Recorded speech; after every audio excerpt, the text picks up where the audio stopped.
बहुत साधारण परिवार में पैदा हुआ, गरीब तो नहीं कह सकते, 1957 में। हाँ, लेकिन एक सामान्य परिवार में, किसान परिवार में पैदा हुआ। और आज 6 बार स्वयं, 1 बार पत्नी, बेटा विधायक और 4-6 नाम ऐसे हैं जिनको विधायक बनाया, किसी को एमएलसी बनाया।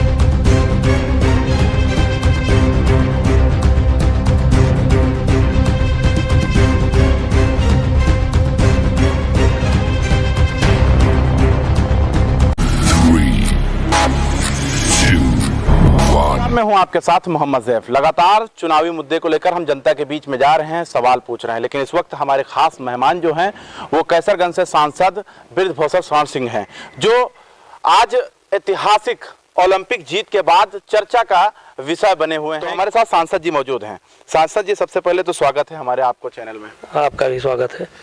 सांसद जी, सबसे पहले कल्याण सिंह के डेथ के बारे में क्या कहना चाहेंगे? देखिए, कल्याण सिंह जी का निधन हुआ और आज उनके गांव में अंतिम संस्कार हो रहा है। हमारे सुपुत्र विधायक हैं प्रतीक भूषण सिंह जी, वहां पर गए हुए हैं और एक भारी क्षति है।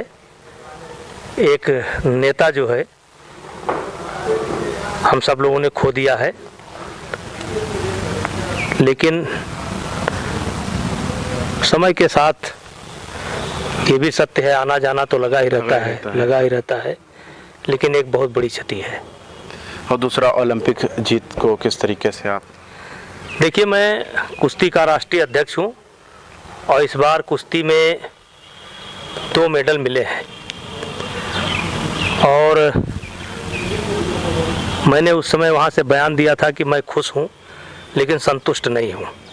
संतुष्ट क्यों नहीं है? क्योंकि हम 4 मेडल की अपेक्षा रखते थे और उसके लिए हमारे बच्चे पात्र भी थे। ऐसा नहीं कि कोई हम हवा में मेडल मांग रहे थे।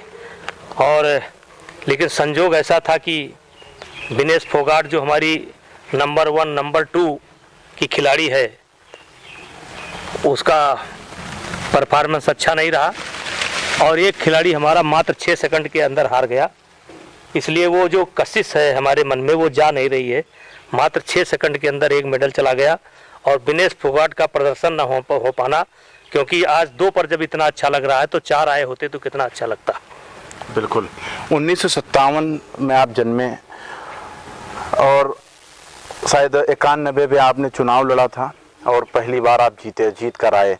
आप देखते देखते उत्तर प्रदेश की सियासत में आपको बड़ा चेहरा देखा जा रहा है। अब चुनाव है आगामी, तो किस तरीके से आप अपने आप को पेश करेंगे? जबकि ताकत, पावर, पैसा सब कुछ आपके पास है, लेकिन आपकी जो लगन है फेसबुक पे मैं देख रहा हूँ जनता से जुड़ा हुआ है, तो आगे क्या चाह रहे हैं? देखिए, ऐसा है कि मैं जो फेसबुक पर जो दिखाई पड़ रहा हूँ या लगातार कार्यक्रम में दिखाई पड़ रहा हूँ, आज जो आपके साथ इंटरव्यू दे रहा हूँ वो भी कार्यक्रम को ही एक समय निकाल करके दे रहा हूँ। मेरी एक पंक्ति है कि चाह नहीं मैं सुरबाला के गहनों में गूंथा जाऊँ। पूरी पंक्ति नहीं पढ़ रहा हूँ जी, लेकिन मेरी कोई चाह नहीं है। और जहाँ तक मेरे सक्रिय रहने का सवाल है कि मैं सक्रिय क्यों रहता हूँ, तो उसके पीछे ये भाव है कि मैं एक बहुत साधारण परिवार में पैदा हुआ, गरीब तो नहीं कह सकते, 1957 में, हाँ, लेकिन एक सामान्य परिवार में, किसान परिवार में पैदा हुआ। और आज 6 बार स्वयं, 1 बार पत्नी, बेटा विधायक और 4-6 नाम ऐसे हैं जिनको विधायक बनाया, किसी को एमएलसी बनाया। मैं इसलिए नहीं दौड़ता हूँ कि हम वो इसलिए दौड़ते हैं। देखिए, जैसे लोग अपने क्षेत्र में जाते हैं, मैं अपने क्षेत्र के अलावा पुराने क्षेत्र में भी जाता हूँ। तो एक साधारण परिवार से निकलने के बाद इस जनता ने मुझे आज कहाँ से कहाँ बैठा दिया, तो मैं उनके पास जाता हूँ। और रहा सवाल कि क्यों जाता हूँ, तो मुझे अभी बहुत कुछ कमी दिखाई पड़ती है। कमी दिखाई पड़ रही, जैसे कि क्या कमी दिखाई दे पड़ रही है आपके नहीं, क्षेत्र में? जैसे देखिए, मैं सड़क की बात नहीं कर रहा हूँ, मैं बिजली की बात नहीं कर रहा हूँ, मैं ऐसे संसाधन की बात नहीं कर रहा हूँ। मैं जहाँ जाता हूँ तो सामाजिक जो हमारे अंदर कमी आई है, हम उस पर ज़्यादा चर्चा करते हैं। गांव में जाकर के उस पर चर्चा करते हैं। अभी मैं एक गांव में गया तो लोगों ने पूछा कि नेताजी आप जो है टोक्यो गए थे, वहाँ पर क्या विशेषता है। मैंने कहा भाई देखो, चाहे टोक्यो हो और या अन्य देश हो, चाहे ऑस्ट्रेलिया हो, चाहे जापान हो या लंदन हो, कहीं भी हो, एक चीज़ की विशेषता है वहाँ पर कि वहाँ की जनता अपने देश के कानून को मानती है। और ये विशेषता मैंने हर जगह देखा है कि देश की जनता कानून को मानती है और अनावश्यक तनाव लेकर के नहीं चलती है। हम अनावश्यक तनाव लेकर के चलते हैं, पड़ोसियों को देख करके हाथ नहीं उठाते हैं, खेल कूद बंद हो गए, भजन कीर्तन बंद हो गया, मिलना जुलना बंद हो गया, और जो कसर बचती है वो आकर के प्रधानी का चुनाव जो है हमारा ताना बाना बिगाड़ करके चली जाती है। तो मैं ज्यादातर गांव में जाता हूं तो मैं राजनीतिक बात कम करता हूं। मैं राजनीतिक मैं देख रहा था अभी थोड़ी देर पहले मैंने आपको सुना, मैं राजनीतिक बात करता ही नहीं।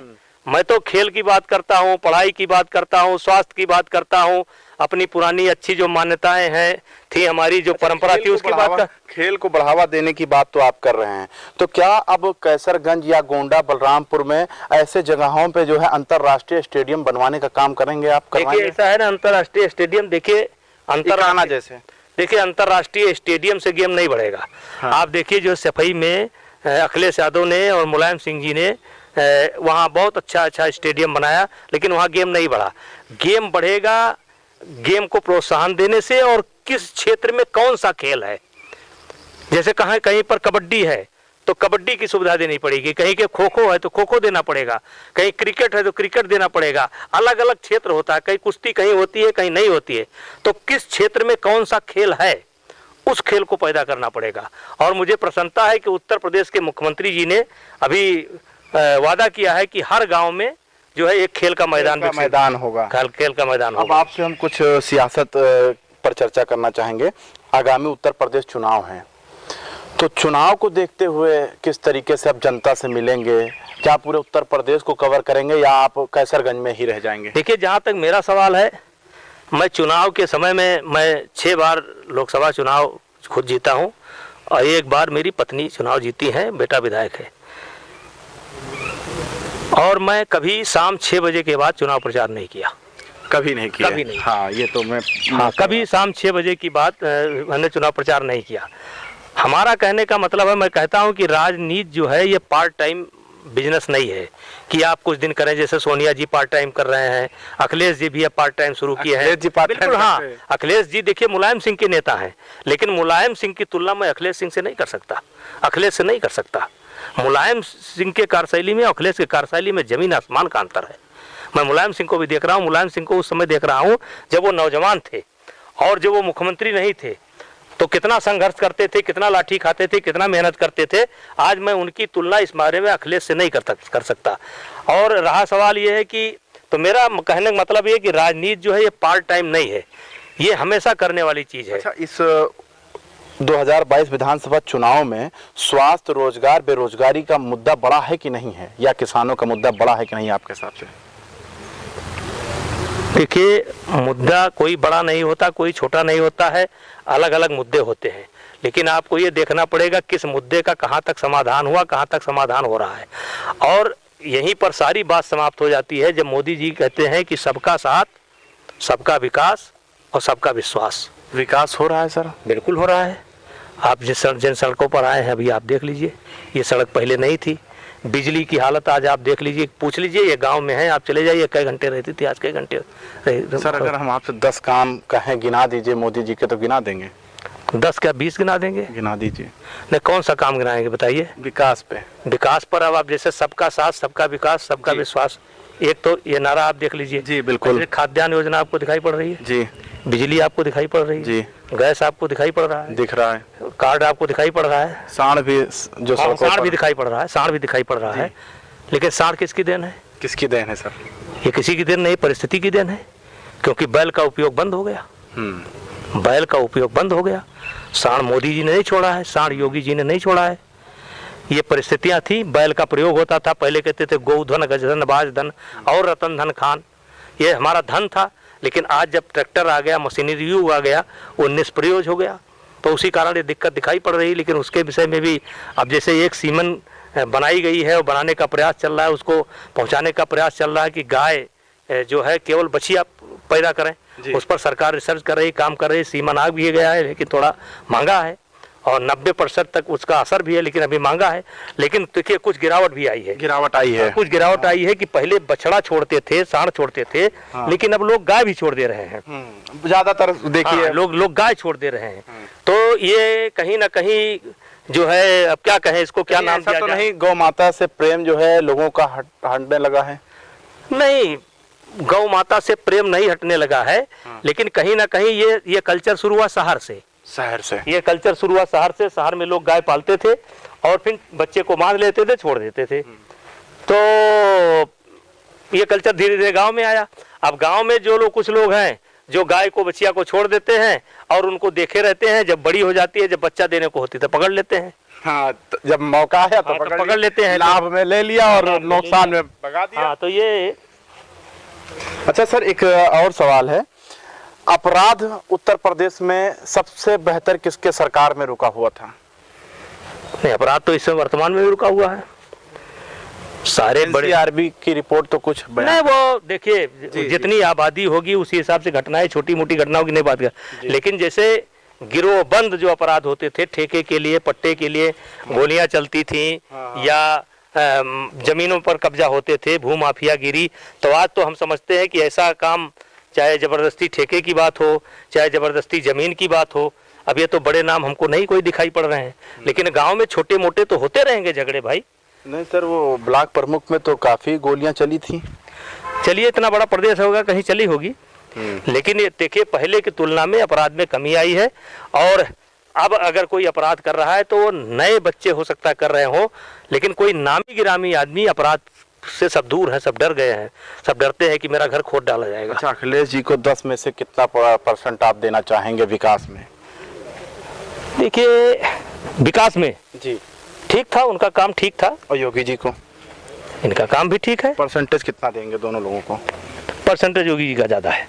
योगी जी का ज्यादा? बिल्कुल ज्यादा है। अच्छा, हर मुद्दे पर आप कश्मीर का मुद्दा लेकर सवाल, और आपका डायलॉग भी है कश्मीर मुद्दे पर, तो सर मैं ये जानना चाहता हूँ कि क्या पहले में, जब से धारा 370 हटाया गया, पहले से आप में कुछ तब्दीली देख रहे हैं आप?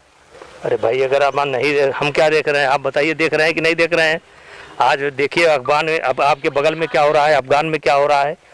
और ये तो हम लोग सुनते थे कि जहाँ हुए बलिदान मुखर्जी वो कश्मीर हमारा है। जी, ये आपका नारा है? हाँ, हमारा नारा नहीं है जी, ये पार्टी का नारा है, पुराना नारा, हमारा नारा नहीं है। तब विश्वास नहीं होता था कि ये नारा फलीभूत होगा। आज फलीभूत हो गया, वहाँ सब ठीक ठाक चल रहा है, पहले से बहुत ठीक है। अब तो बाहर के लोग ज़मीनें भी खरीदने लगे हैं और तमाम लोग हैं जो बसना चाहते हैं। कुछ लोग अभी इंतज़ार कर रहे हैं, क्योंकि बयानबाजी तो होती ही रहती है, लेकिन बहुत बेहतर है पहले से। तो 2022 में किस तरीके से आप क्या मुद्दा लेकर जनता के बीच में जाएंगे सर? हमारा मुद्दा है भाई सबका साथ, सबका विकास, सबका विश्वास। इसी मुद्दे में सारे मुद्दे आ जाते हैं, और गांव, गरीब, किसान, इसी मुद्दे में सारे मुद्दे हैं। मुद्दा वो तलाश है जो पार्ट टाइम आ रहे हैं। पार्ट टाइम कौन आ रहा है? अरे अब तो मायावती जो है वो देखिए ब्राह्मण को मनाने में लग गई हैं। चलिए, ब्राह्मण पर मैं बहुत बोल चुका हूं मैं, लेकिन फिर बोले देता हूं। हाँ। क्या किसी ब्राह्मण को बिना पैसा लिए टिकट देंगी वो? क्या ब्राह्मण उनसे मिलने जाए तो बिना जूता चप्पल उतारे उसको प्रवेश मिल जाएगा? यही दो चीज पूछ लीजिएगा उनसे। नहीं, लगातार वो तो कहते हैं ब्राह्मण को अब सम्मान भारतीय जनता पार्टी में नहीं मिल रहा है। वो क्या कहते हैं वो छोड़िए, मैं जो कह रहा हूँ, मेरा कहने का मतलब है कि दो चीज आप उनसे पूछ लीजिए कि क्या जो है, जब अब ब्राह्मण समाज का आदमी कोई टिकट के लिए जाएगा तो बिना पैसे का उसको टिकट मिलेगा? और दूसरा क्या है, अगर मिलने जाए तो जूता चप्पल उतारना पड़ेगा कि नहीं उतारना पड़ेगा? यही मैं कहता हूँ, ये पार्ट टाइम राजनीतिक लोग हैं। अब जब 6 महीना रह गया तो आप ब्राह्मण मनाने चल पड़े। अब जब 6 महीना रह गया तो अखिलेश जी भी यात्रा निकालने चल पड़े। 4.5 साल तो चलिए बीजेपी अच्छा काम नहीं कर रही। चलिए, आप क्या कर रहे थे? ट्विटर पे थे ना, तो ट्विटर लेकर के रहेंगे और ट्विटर पर रहेंगे। अच्छा, तो जिस तरीके से मनमुटाव था भारतीय जनता पार्टी में, तो लगता है कि भारतीय जनता पार्टी कहीं का मनमुटाव नहीं था, कहीं मनमुटाव नहीं था। देखिए, मनमुटाव कहीं नहीं था और मनमुटाव होने का कोई मतलब नहीं है। यहाँ जनता सीधे देख रही है मोदी जी को और सीधे देख रही है योगी जी को, और मनमुटाव नहीं है। जो मनमुटाव करेगा वो मुटाव करते करते किनारे हो जाएगा। अच्छा, किसान आप जनता से आप मिलते हैं, आखिरी सवाल, जनता से आप लगातार मिल रहे हैं, किसानी को बढ़ावा भी आप देते हैं, तो किसानों के लिए कुछ अलग आप अपने क्षेत्र में कर रहे हैं? अरे हमने क्या, छोड़िए इसको, छोड़िए, हो गया। चलिए खैर, तो हमारे साथ कैसरगंज सांसद जो हैं वो मौजूद थे और बता रहे थे कि किस तरीके से इस क्षेत्र में हमने काम किया है। कैमरामैन चांद के साथ मैं मोहम्मद जैफ, लखनऊ।